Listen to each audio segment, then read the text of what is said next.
Hello, this is Mr. Collier, and today we're doing the shortest distance between two skew lines, so not parallel lines. So skew lines, let's imagine this is in 3D. So these don't actually touch, they're in 3D. But you still, the shortest distance is between some points here, and it's going to make a right angle with both of them, and this will give you the shortest distance. Let's call this P and Q. And then we're going to figure it out in a second using PQ perhaps. First of all, let's check out these equations and maybe convert them into vector form. It's a bit easier. So to do that, we can call each of these equal to lambda and then solve for lambda. So we've got x equals lambda, or lambda equals x. I'll use that format.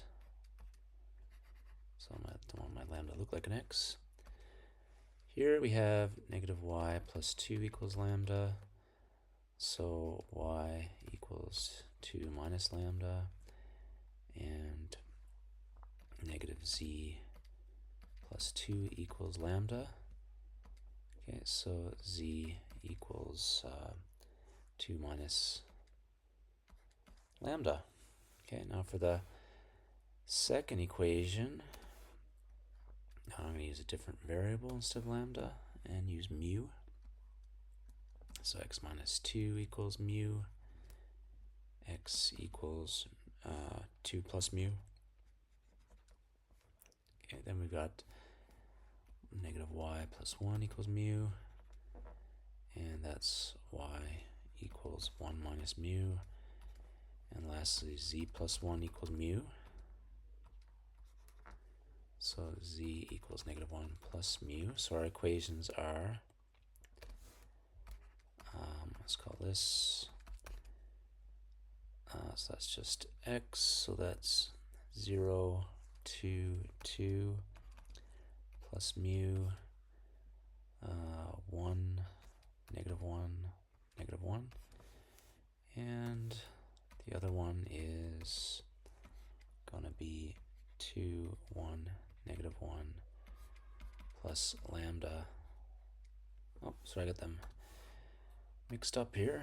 This one's lambda, and this one over here is mu. And then we've got 1, negative 1, 1.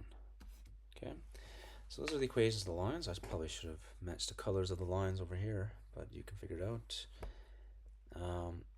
So what we want is the vector PQ. Now let's look at the point P first of all, so that we can write the coordinates of P as, well, any point on the line is going to have this format, and well, it's pretty much the same thing, so maybe I didn't need to write this at all.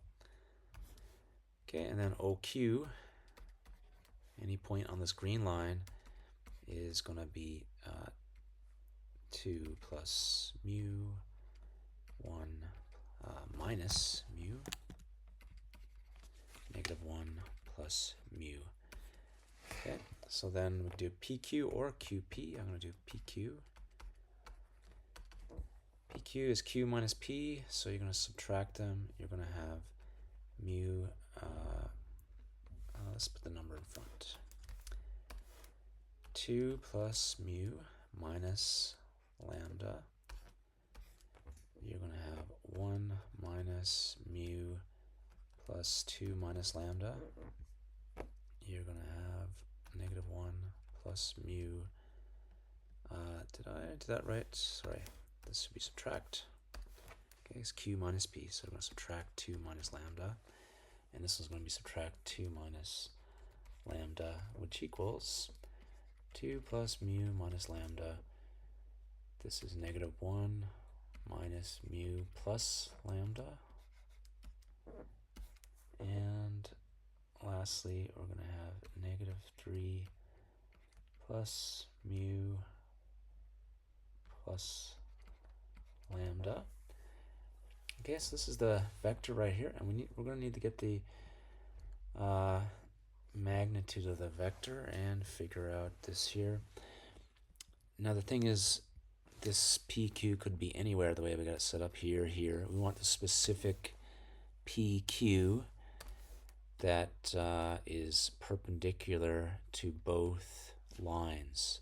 So recall, to get a vector that's perpendicular to both lines, we do the cross product.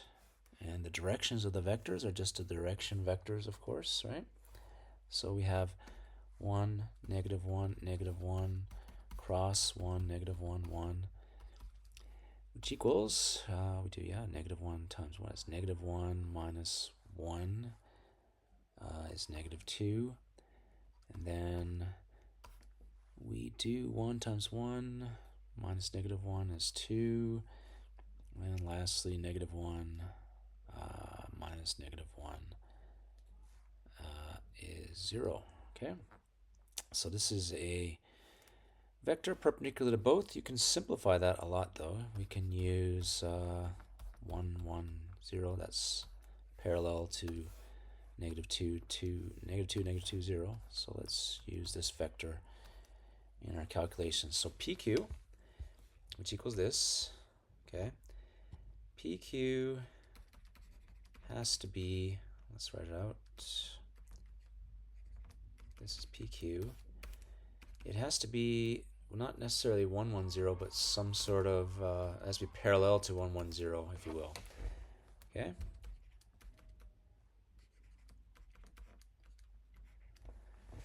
So now we have 3 equations with 3 variables. You can solve and find mu, lambda, and k, right? K will need to get the answer. Actually, we need the mu and the sigma, basically. Okay. Okay, so let's do that. Let's solve this. So we have 2 plus mu minus lambda equals k, and we have negative 1 minus mu plus lambda equals k, and last we have negative 3 plus mu plus lambda equals 0. So one way to get k, actually, you can notice you can just add 1 and 2 together. And then we get 1 equals 2k. So k equals half. Alright, so then we've got the k value. We can go and figure out mu and lambda, which gives you the coordinates of p and q. But you just stick that into the direction vector and get the magnitude of it. Okay, so the magnitude of that vector is going to be root half squared plus half squared, which equals root half, or root 2 over 2.